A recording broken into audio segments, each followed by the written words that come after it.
8 or 24? Number 8. 24 was more challenging.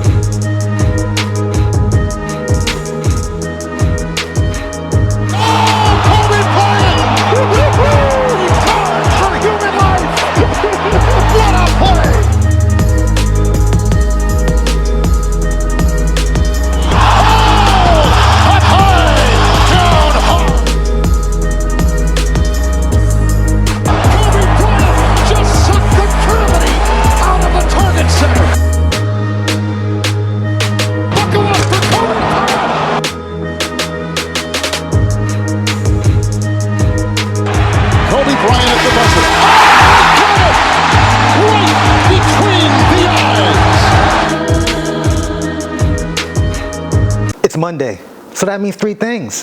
1, I'm not your MCM.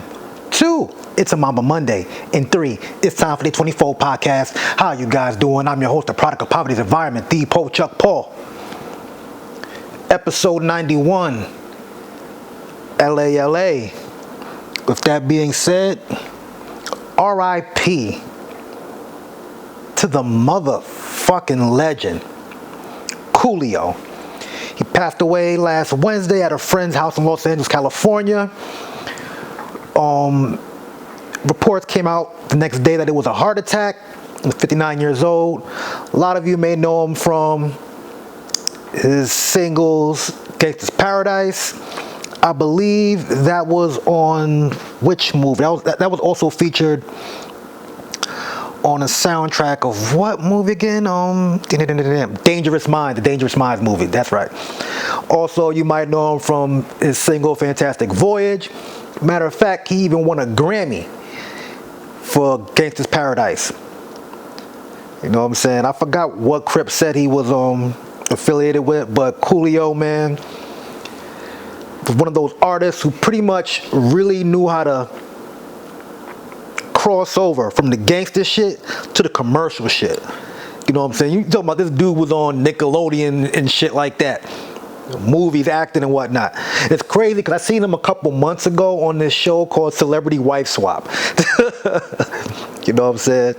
But yeah, man, R.I.P. to Coolio. He will be missed. He's a motherfucking legend. Going too soon, 59, man. That's still pretty young. You know, like I always tell people, you know what I'm saying? Gotta take care of our bodies. You know, go to the gym, work out, drink your water. Hell, I got to do some of these things myself, but I like to get out and walk and get some air. I do like at least 3-4 miles a day, you know. But yeah, R.I.P. to the legend, Coolio. And also, PnB Rocks murderer was caught. It turns out it was a 17-year-old boy. I don't have his name. The name wasn't released right away. But here's the thing. Excuse me. When the news first came out, I was mum to it. I wasn't trying to say too much because everybody's trying to blame the girlfriend about her posting, and then no one realized that PnB posted the location first. Excuse me. But I was also talking to people, you know, like on different posts and stuff like that, and I was saying, yo, sometimes it don't be that. It be motherfuckers outside the spot, casing the joint. It could be a customer in there. It could be someone at work there that line you up. Cause look, I grew up with a lot of gangsters who kept a lot of girls around. Send them chicks to line dudes up. Yo, go find someone who get money. Bring them back to the hood. So I know about that. You know what I'm saying? It's not always the girl. Like, everyone owes her an apology. The father and the son, the mother, were outside in the parking lot, and they seen him pull up. And that's when they came in. They said the son walked right in, pulled the hammer out. Shot him in the chest, boom. Then shot him in the back 2 times, boom, boom. Told his girlfriend, yo, give me all that shit. I will shoot you in the head right fucking now. This is what was going out there right now. Different news media outlets. You Google information yourself. After he took his girlfriend's stuff, he took the chains and the watch off of PnB and even took the rings off his bloody fingers, yo. And the father and his wife are the accomplice. The son was arrested, then the mother was arrested. I'm not sure if that's his mother or just the wife of the father. But the father was found in Las Vegas. He was on the run. Crazy. I'm tired of, like, you know, I believe in equal slander. I don't like folks just saying, oh, the father did this, that, and the fourth. How about the woman? She was in on it too. And then they even said that they parked a block away and they walked back to the car with the jury. And that people seen him and had seen his hoodie and his shoes, so I was able to recognize him and whatnot. Everyone owes PnB Rocks' baby mother a lengthy apology. Kodak Black went on to say things like she should kill herself. He apologized. Grown man shit, accountability. You know what I'm saying? Nikki, I don't know if she gonna apologize or not, but you know how she do. But she was one of those that was talking hella shit like, oh, how can you do that, this, that, and the fourth? This is what happens when people don't know the facts and just try to be motherfucking internet detectives. You know what I'm saying? Why don't you worry about the dude who robbed you who's still on the block? How about that? How about you worry about the chick who's smashing your dude but you're afraid to approach her? How about that? Y'all worried about all the wrong things. You know what I'm saying? It's sad, man. It's really sad. You know? The father, Freddie Lee Trone, was charged with 1 count each of murder and conspiracy to commit robbery, as well as 2 counts of second-degree robbery. His wife, Chantel Trone, was charged with 1 count of accessory after the fact. Yeah, I think the son, the 17-year-old, was charged with murder as well. Crazy. It's crazy. And moving along, of course, I gotta talk more about Ime Udoka. Not Udoka, that Stephen A. Smith called him. Ime Udoka. So they're saying that the reason that it's a year-long suspension is because of the crude language he used when talking to her before the affair. Well, he wasn't having an affair. He was just fucking her.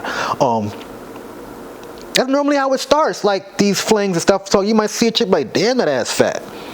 You know what I'm saying? Like, oh, I'd tear that pussy up. You know what I'm saying? And obviously she was with it because she was fucking this nigga. And the only reason why she probably stopped is because she was talking that shit on the phone in front of the house. And her VP, her husband, heard it, seen it on the Ring door. So they're doing a lot of damage control, making Ime look like the big black guy, big mean black guy. You know what I'm saying? It's crazy. You know?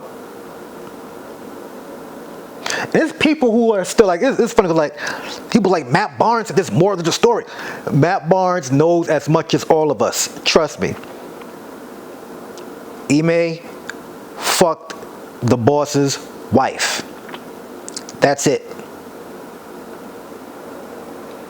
I seen someone say something, if he didn't do more than that, why did he just accept his punishment? Because he knew he was guilty. And besides that, if he quits, he don't get paid. He gets fired, he still gets paid.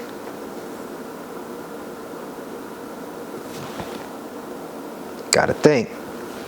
I seen a woman say something like, why everybody taking up for him when he had an affair or committed adultery? So I'm like, he's not married. The woman is, though. Then the same woman goes, well, he should know better, being that she's a married woman. Hold on. I want to say the B word. So, like, this random woman I was talking to online in the comments.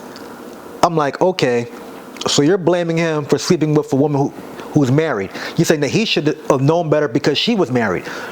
But what about the woman? Ain't she married? with kids? Y'all gotta stop. Y'all gotta stop. And also, I talked about last week the whole situation with Malika Andrews and Stephen A.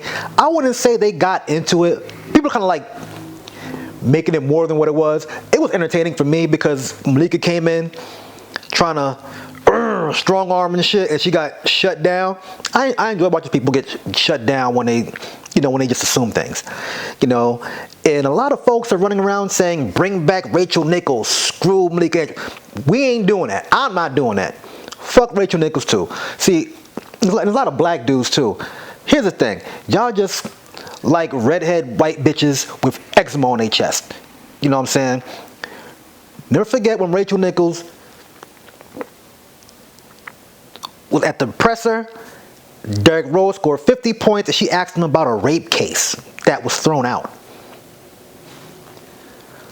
Like, I don't care what Rachel Nichols do. I wish her the best. I don't hate her, not like that. But I'm not losing no sleep over her losing her job. Because I know she will be fine. She's now signed a contract with Showtime Sports. I don't know what Showtime does with sports outside of boxing. Her Black Knights in Shining Armor, Steven Jackson and Matt Barnes had her on the All the Smoke podcast. I didn't watch it, didn't listen to it. I don't care because I don't really want to hear what she had to say. It was like 25 minutes. Because the fact of the matter is this. She felt comfortable saying what she was saying in private.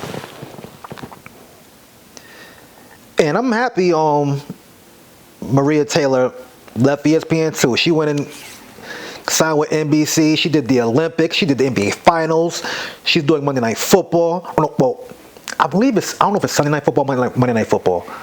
I believe it's Monday Night Football. That's on Peacock. Yeah, she's doing Monday Night Football. Everybody's happy. But I'm not going to support the get rid of Malika Andrews slander. At the end of the day, she had her damn I fucked up moment.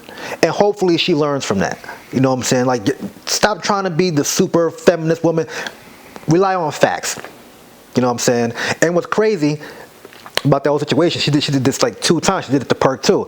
She will go ahead and say, well, he did X, Y, and Z. And then when folks point out, well, the woman did this too, she will then go and say, well, we don't have all the facts. Then if we don't have all the facts, stop blaming everything on Ime Udoka. And then I think I brought up last week, she brought up the new coach's past. And the crazy thing is, Malika has a past too. Yes, she does. Getting kicked out of middle school and having to go to some mental therapy school in Utah and all that type of stuff. I'm not going to do all that, throwing her under the bus. Y'all can Google her past if you want to. Y'all might say, Chuck, you fucked up. But hey, she did the same thing to the new Boston Celtics coach, bringing up some shit that happened to him, I think, in high school.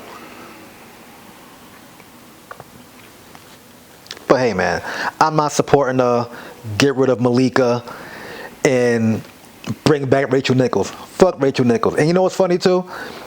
I was never a fan of Michelle Beadle either. She just annoyed the shit out of me. That's something else. NBA preseason is back. Today, 7:30, the Sixers will be in Brooklyn playing the Brooklyn Nets. We're going to see Ben Simmons play for the first time in like a year and a half. I remember his last game like it was yesterday. It was Father's Day, I think. I was on my way back from New York, walking back to the crib. Some random guy just shouts to me like, yo, Ben Simmons gotta go. When I tell you the whole city was upset, man, look. But anyway, Ben Simmons is playing tonight. Kawhi Leonard is playing tonight. Jamal Murray is back for the Nuggets tonight. The Lakers are playing tonight. Anthony Davis, a.k.a. Street Clothes, is questionable for tonight. But I'm not surprised. I am not surprised. Orlando Magic is playing today. Their first round pick, Paolo, I think that's his name. I can't pronounce the rest of his name. I'm sorry. I don't want to kill it. But he is playing tonight as well. I love NBA season. and with a mix of football season. Then I got wrestling. Like, look, I got Monday Night Raw tonight, Monday Night Football, and a shitload of NBA games. After I'm done shooting this, I'm gonna play some 2K because I gotta get like mentally ready. So I play the game and then watch the real games. Don't judge me. Don't judge me. But yeah, NBA preseason is back. I'm so happy. I cannot wait. I'm keeping this episode short and sweet today. I just really wanted to talk about the whole PnB Rocks shit is fucked up, you know. Raise your kids better. You know what I'm saying? Like this, just raise your kids better. And even with the email situation, folks, wait for the information first. And use common sense. I'm a common sense guy. You know, like I was asking folks, how was the VP allowed to have a wife with an organization? How did that work? Some folks say, well, it's probably just rules for the lower management. Then I asked another question, like, okay, when did they meet? Before the Celtics or after? Was she a staffer? Then he started dating her. Like, you know what I'm saying? Like, because think about it. Miami Heat coach Eric Spoelstra. His wife used to be a Miami Heat cheerleader while he was coaching. See, different organizations have different rules, just like how when Jeannie Buss was like a part owner and she was dating the coach, Phil Jackson. It happens. Even Swaggy P was on Vlad TV saying that him and Andre Blatch was messing around with some cheerleaders or cheerleader. I don't know if it's plural or singular. And she ended up getting fired. So who knows, man? Look, I used to be cool with a few Sixers cheerleaders, smoke with them, sell bud to them all the time. One of them, she used to tell me she'd always go over to some of their houses and cook for them and all that shit. I don't know if that's all she did, but I'm just saying. It's natural to work with people and probably end up fucking them. I personally don't shit where I eat because my thing is like I'm gonna have to see you during work, during lunch, after work, in the morning. Might be a little bit too much for me, you know what I'm saying? But teach his own. I'd rather wait till I quit or get fired or the woman I want to talk to quits or get fired before I even try to holler at her. If she never quits or get fired, I am not gonna holler at her. That's just me. Before I let go, yeah, Brett Favre stole like $5 million and the news ain't really talking about it. So, yeah, Brett Favre stealing from the poorest state in the country, Mississippi. They have a water crisis. He's stealing welfare money to try to build a volleyball court for his daughter who goes to the same school that he went to. As a matter of fact, I have a quote from Brett Favre who was talking to who was he talking to? Someone in the media. I'm just gonna read this for you. I'm gonna post it here as well. Reached at his house for comment. Brett turned on the old gunslinger charm that's found itself wearing him recently. He says, it's just astounding, the hypocrisy from some of y'all, Favre said. I mean, heck, do you support Title IX or not? Now, my daughter is being persecuted from having a state-of-the-art volleyball facility because her dad worked for a living. Favre's mental gymnastics at this point would make who the hell is this? Svetlana Boginskaya blush. I guess that's a gymnast. Okay. It's like y'all can't have me sending messages on my phone trying to hook up with young women, but you don't want me trying to help them out either. Make up your minds. After one reporter pointed out that this was an issue with welfare fraud, not women, Favre got more defensive. I don't know much about welfare. All I know is that we'll fare a lot better as a society once we get back to a little thing I call accountability, instead of trying to take away my Constitution. This is all off the record, by the way. So he's saying everyone should get back to accountability, but this motherfucker here is running away from being held accountable from stealing millions of dollars. And the text messages are out there. Government officials done pleaded guilty. These motherfuckers, man. Whew. A24 tees, they're in the shop. Like I always say, like, share, subscribe, comment. God is good. God is great. Thank God my paper's straight. I am the Pope Chuck Paul. Peace out. Call my girl back. She was blowing up my phone.